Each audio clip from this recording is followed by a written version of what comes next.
আসসালামু আলাইকুম। বাংলাদেশ বেতার গোপালগঞ্জ। খবর পড়ছি মৌসুমী আক্তার। জাতীয় পর্যায়ে গৌরবোজ্জ্বল ও কৃতিত্বপূর্ণ অবদানের স্বীকৃতিস্বরূপ দেশের ১৫ জন বিশিষ্ট ব্যক্তি ও ৫ প্রতিষ্ঠানকে স্বাধীনতা পুরস্কার ২০২৬ পদক তুলে দিয়েছেন প্রধানমন্ত্রী তারেক রহমান।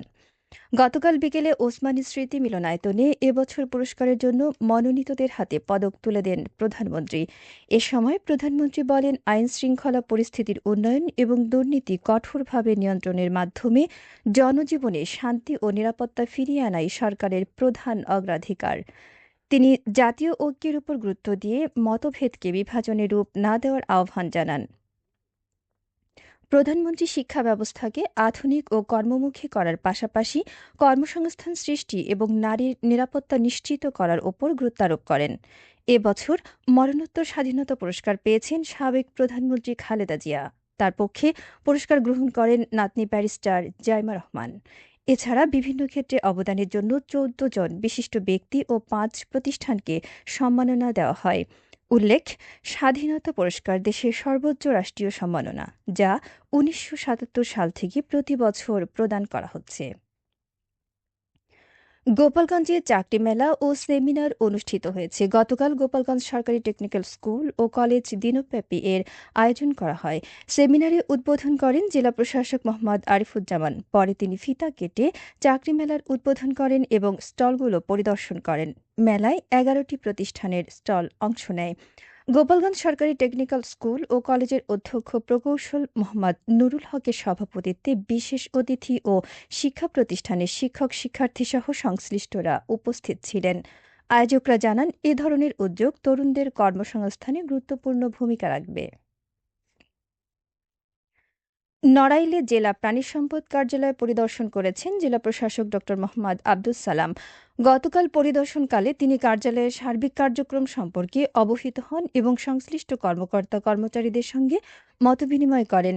এ সময় জেলা প্রশাসক কার্যালয়ের কার্যক্রম আরও গতিশীল ও কার্যকর করতে প্রয়োজনীয় দিক নির্দেশনা প্রদান করেন। পরিদর্শনে জেলা প্রাণী সম্পদ কর্মকর্তা ড মোহাম্মদ রাশেদুল হক সহ জেলা প্রশাসন ও প্রাণী সম্পদ বিভাগের কর্মকর্তারা উপস্থিত ছিলেন। গোপালগঞ্জে হাম রুবেলা টিকাদান ক্যাম্পেইন সফল করতে জেলা অ্যাডভোকেসি সভা অনুষ্ঠিত হয়েছে। গতকাল সিভিল সার্জন কার্যালয়ের সম্মেলন কক্ষে এ সভা অনুষ্ঠিত হয়। সভায় জেলা প্রশাসক মোহাম্মদ আরিফুজ্জামান প্রধান অতিথি ও পুলিশ সুপার মোহাম্মদ হাবিবুল্লাহ বিশেষ অতিথি হিসেবে উপস্থিত ছিলেন।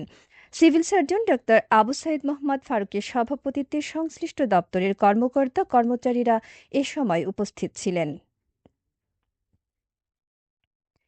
এদিকে ফরিদপুরে হাম রুবেলা প্রতিরোধ টিকাদান ক্যাম্পেইন সফল করতে জেলা পর্যায়ে প্রশিক্ষণ কর্মশালা অনুষ্ঠিত হয়েছে। গতকাল সকালে সিভিল সার্জন কার্যালয়ের উদ্যোগে ফরিদপুর সদর হাসপাতাল মিলনায়তনে এ কর্মশালার আয়োজন করা হয়। সিভিল সার্জন ড মাহমুদুল হাসানের সভাপতিত্বে কর্মশালায় জেলার ৯ উপজেলার স্বাস্থ্য ও পরিবার পরিকল্পনা কর্মকর্তারা অংশ নেন। গোপালগঞ্জে জলবায়ু সহনশীল গ্রামীণ সড়ক অবকাঠামো বিষয়ক ২ দিনব্যাপী কর্মশালা গতকাল শেষ হয়েছে। স্থানীয় সরকার প্রকৌশল অধিদপ্তর এলজিইডির উদ্যোগে এবং এডিবি অর্থায়নে রুরাল কানেক্টিভিটি ইমপ্রুভমেন্ট প্রজেক্ট বা আরসিআইপির আওতায় এই কর্মশালার আয়োজন করা হয়। সদর উপজেলা পরিষদের সম্মেলন কক্ষে অনুষ্ঠিত কর্মশালায় জেলার বিভিন্ন উপজেলার প্রকৌশলী, উপসহকারী প্রকৌশলী ও কমিউনিটি অর্গানাইজাররা অংশ নেন। এলজিইডির নির্বাহী প্রকৌশলী মোহাম্মদ ইহসানুল হকের সভাপতিত্বে ইউনিয়ন পর্যায়ের জনপ্রতিনিধি ও শিক্ষকরাও এতে অংশগ্রহণ করেন। ফরিদপুরের নগরকান্দা উপজেলায় রেললাইনে কাটা পড়ে খোয়ার ইউনুস শেখ নামে এক বৃদ্ধ নিহত হয়েছেন।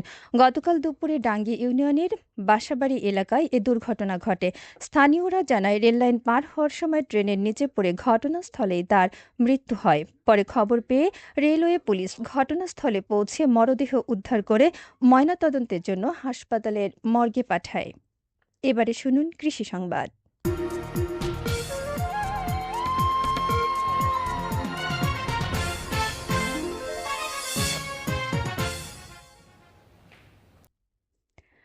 গোপালগঞ্জে চলতি অর্থবছরে ধনিয়া চাষে উল্লেখযোগ্য অগ্রগতি হয়েছে। জেলায় মোট ১,২১৯ হেক্টর জমিতে ধনিয়া আবাদ করা হয়েছে। কৃষি বিভাগ জানিয়েছে, হেক্টর প্রতি ১.২ মেট্রিক টন হারে মোট ১,৪৬৩ মেট্রিক টন ধনিয়া উৎপাদনের লক্ষ্যমাত্রা নির্ধারণ করা হয়েছে।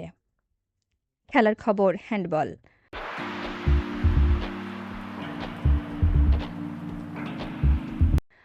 নড়াইল বীরশ্রেষ্ঠ নূর মোহাম্মদ স্টেডিয়ামে অনুষ্ঠিত জেলা প্রথম বিভাগ মহিলা হ্যান্ডবল লিগে গতকাল দুটি খেলা অনুষ্ঠিত হয়। প্রথম খেলায় সিটি ক্লাব ৭-২ গোলে সূর্যশিখা ক্লাবকে পরাজিত করে।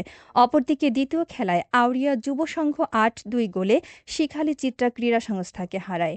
নড়াইল জেলা ক্রীড়া সংস্থার আয়োজনে প্রতিযোগিতায় জেলায় মোট ১৬টি ক্লাব অংশগ্রহণ করেছে। সবশেষে আবহাওয়া।